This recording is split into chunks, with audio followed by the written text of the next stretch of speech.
Noi siamo nati nel 1898, si chiamava allora Fiera dell'Agricoltura dei Cavalli.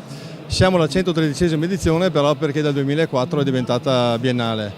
Abbiamo oltre 1000 espositori, quindi un grande successo. Abbiamo tra l'altro tutte le case meccaniche produttrici di trattori di tutto il mondo, quindi siamo tornati di fatto alla grande fiera agricola dei tempi del 1991. Io non c'ero, ma mi raccontavano di una grandissima fiera e credo che oggi con grande orgoglio possiamo dire di avere una grandissima fiera agricola.